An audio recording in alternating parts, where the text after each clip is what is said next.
All right, so you're listening to Lantoinette Stines, Dr. Lantoinette Stines. So you remember when Beyonce and Jay-Z visited Kingston back a couple of years ago, 2018, to capture footage for their On the Run tour, which included an interview with Dr. Lantoinette Stines. Everything was fine until the couple used the audio from that clip, as you just heard, as an intro for their song Black Effect, with permission wasn't granted, according to the famous choreographer, making way for Stines versus the Carters.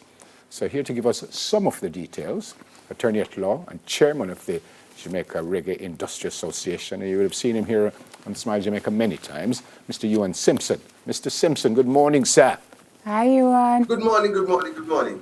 How are you, sir? I'm good, I'm taking it easy. And I hope you're staying safe.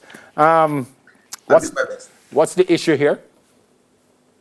Well, the issue is the unauthorized use of a performance. The issue is an unauthorized use of somebody's intellectual property. What a lot of people don't seem to realize is that the spoken word recorded is actually a work of intellectual property. And the originator of that has the right to determine how it is used. A lot of people think that they can just pass a microphone to someone and they record something, and because I recorded it on my instrument, then it belongs to me. That couldn't be furthest from the truth. So what has been happening is that more and more people are now coming to realize that the work of somebody's mind, the work of somebody's intellect, and certainly in this case, no less an intellectual than Dr. Stines, has been used and misappropriated, has been used in a context that she did not intend for it to be used in. And so, as a result of that, she's saying, give me what belongs to me. Can we explore that part a little more? How did we get to the point where she was actually recorded for them to misappropriate, allegedly, this material? Because I understand that the arrangement was made, a discussion was had, some kind of form was signed. What kind of form would she have signed before she started? She would have signed what we call a talent release form. Right. So talk us through that. What is that? But a talent release form usually indicates what it is that the work is to be used for. Gotcha. It usually indicates, okay, you're not going to be paid, or you're going to be paid $5, or you're going to be paid $1 for this particular work that you are using, and or that you are giving to us, or you're giving us permission to capture. And usually it's very specific. If it is not very specific, then the remuneration part of the discussion usually is a little broader. Unless, of course, you have not advised yourself well in getting that done.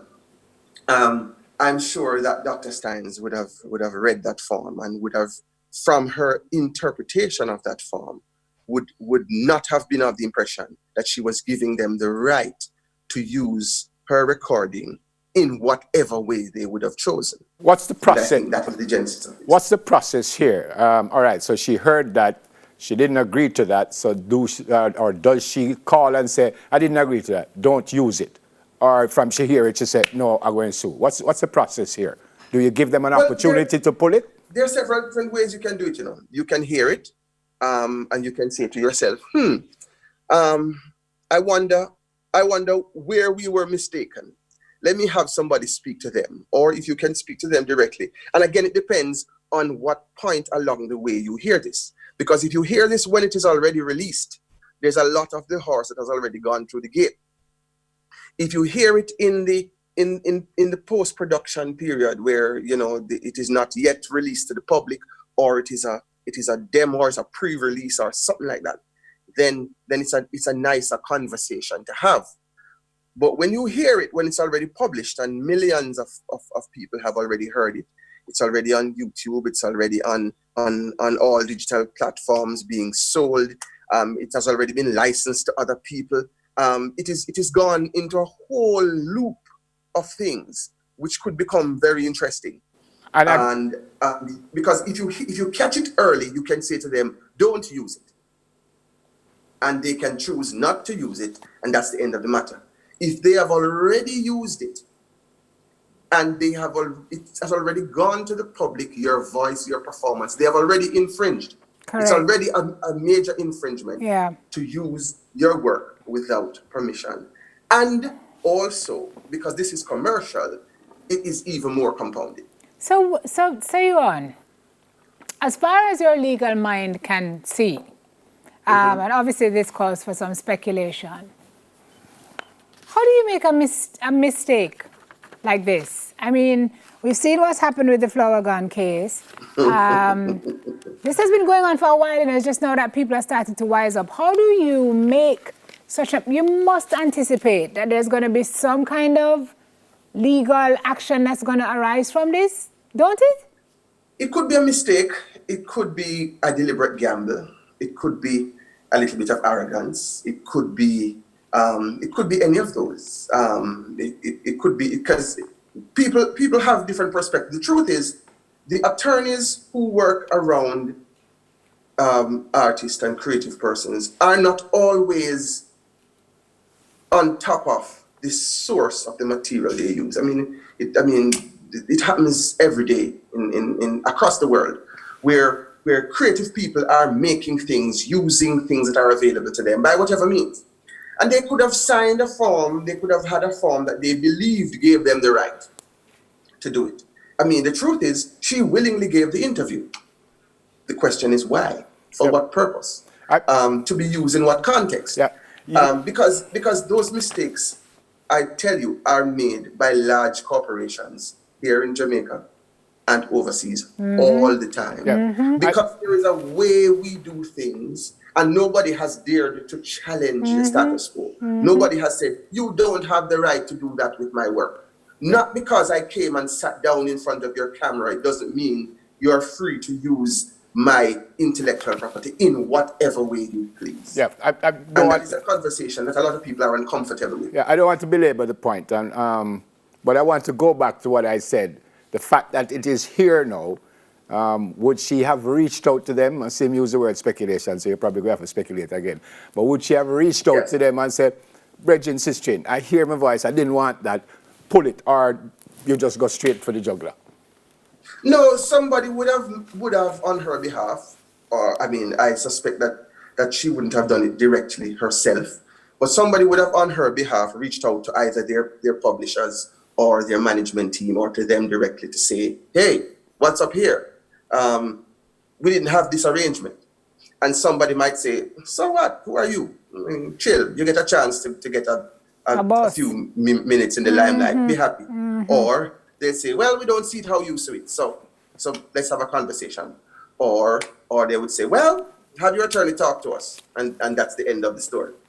So, because bear in mind, that this is business, and they may get a lot of these from time to time for different reasons. So the process of getting here can be complex.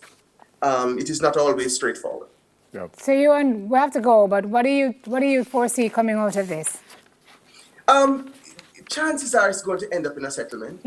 Usually they don't allow these things to go through the courts. The courts can be costly for everybody concerned, and it is unlikely that Dr. Stines will end up on the bad end of it. It is her performance, and as far as she's aware, she did not give permission for this performance to be used in this way. Her attorney who would have filed would have known what the content of the release form would have been, and so would know if there was a cause of action. I don't believe that it is likely that she would end up with zero. It's a continuous lesson for those of us who handle intellectual property, whether from the creator side or the user side or both. For sure. Thank you so much. Stay safe. Absolutely. Yeah, man. You too. Attorney Have a at good law, one. chairman of the Jamaica Reggae Industry Association, and a big-time singer. Yes. By the way. Musician, singer, you mean? Yeah, me kind of help him Put out some as a youth. respect. I kind of vex him never tell the people. The voice lessons, Neville. You were great. Foolishness. Yuan, don't do it. I performed with Yuan as a okay, thank you. So not to talk truth. And you were part of University Singers, right?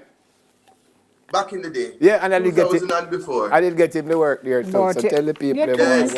Ever you were know, the assistant musical director. you Remember and stop your foolish. You and goodbye. Thanks for calling. Have a good one. Bye, you and. Take care, my Take friend. care. You is only God why we in a protected from lightning studio. Because trust me, folks will be right back with more. God Hopefully knows my facts. God knows and my smile. quality.